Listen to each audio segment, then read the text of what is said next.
વાવ-થરાદ જિલ્લામાં ખેડૂતોના પ્રશ્ન ઉકેલવા માટે ભારતીય કિસાન સંઘ દ્વારા જિલ્લા કલેક્ટરને વિસ્તૃત રજૂઆત કરવામાં આવી છે. સંઘે નર્મદા નહેરમાં પાણી 15 એપ્રિલ 2026 સુધી ચાલુ રાખવા, જમીન સંપાદન વળતરમાં રહેલી ગેરસમજ દૂર કરવા તેમજ કૃષિ રાહત પેકેજ હેઠળ સહાય તાત્કાલિક ચૂકવવાની માંગ કરી છે. સંઘના પ્રતિનિધિઓએ જણાવ્યું છે કે વર્ષ 2025-26 દરમિયાન અતિવૃષ્ટિ, જમીનમાં વધેલા ક્ષાર અને વધુ ભેજને કારણે વાવ તાલુકામાં ખરીફ અને રવિ બંને સિઝનની ખેતી નિષ્ફળ ગઈ છે. હાલ કેનાલનું પાણી 15 માર્ચે બંધ થવાનું હોવાથી ખેડૂતો અને પશુપાલકો પર આર્થિક સંકટ ઊભું થયું છે. સંઘે ખેડૂતોના હિતમાં નર્મદા નહેરનું પાણી 15 એપ્રિલ સુધી ચાલુ રાખવાની માંગ કરી છે. જમીન સંપાદન વળતર મુદ્દે પણ સંઘે ગંભીર પ્રશ્નો ઉઠાવ્યા છે. વાવ ગામમાં એક જ પ્રોજેક્ટ હેઠળ અલગ અલગ કેસોમાં જુદી રીતે વળતર આપવામાં આવ્યું હોવાનો આક્ષેપ કર્યો છે, તો કેટલાક કેસોમાં જંત્રીના 2 ગણા વળતર અને 12% વ્યાજ આપવામાં આવ્યું છે, જ્યારે અન્ય કેસોમાં માત્ર 1.5 ગણું વળતર આપી 12% વ્યાજ કાપી લેવાયું હોવાનું જણાવાયું છે. સંઘે તમામ કેસમાં સમાન રીતે 2 ગણું વળતર અને વ્યાજ સાથે સુધારાત્મક એવોર્ડ જાહેર કરવાની માંગ કરી છે.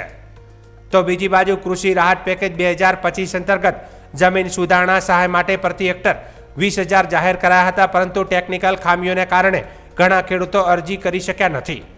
કૃષિ રાહત પોર્ટલ ફરી શરૂ કરવા અથવા તો ઓફલાઈન અરજીઓ સ્વીકારી સહાય ચૂકવવાની વ્યવસ્થા કરવાની રજૂઆત કરાઈ છે. જોકે બીજી બાજુ ઠાકરસિંહ રબારીએ જણાવ્યું હતું કે કલેક્ટરે હકારાત્મક અભિગમ દાખવી ખેડૂતોને અન્યાય નહીં થાય તેની ખાતરી આપી છે.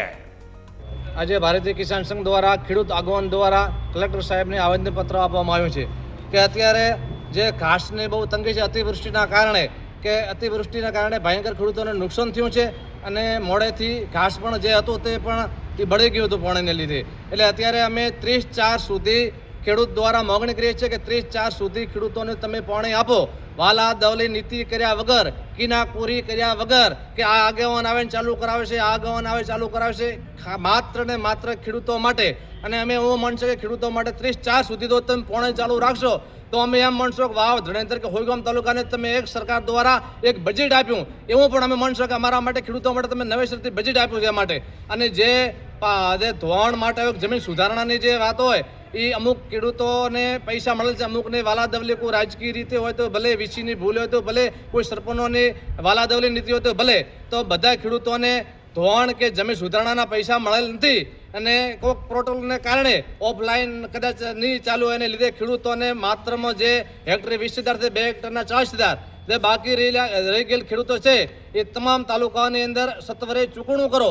અને અમે ફરીથી પણ સરકાર સાથે રિક્વેસ્ટ કરીએ છીએ કે 30/4 સુધી ખેડૂતો માટે પાણી ચાલુ રાખો, નહીતર ગાંધીજીના માર્ગે અમારે આંદોલન ન કરવું પડે એ પણ તમે ધ્યાન રાખજો. ખેડૂતોની વેદનાઓને વાચા આપવા માટે ખેડૂત આગેવાનો આવીને માનનીય કલેક્ટર સાહેબને મળ્યા. કલેક્ટર સાહેબે સમય આપ્યો અને કલેક્ટર સાહેબે ખૂબ પોઝિટિવ વાત કરી કે તમામ કંપનીઓને બોલાવી અને ખેડૂતોને જે અન્યાય થાય છે એની સામે એમણે ગંભીરતાપૂર્વક નોંધ લઈ અને લખ્યું પણ છે કે ખેડૂતોને ક્યાંય અન્યાય નહીં થાય. અમારી રજૂઆત એ હતી કે કંપનીઓ દાદાગીરી કરીને પોલીસને લઈ જઈને બળજબરી કરે.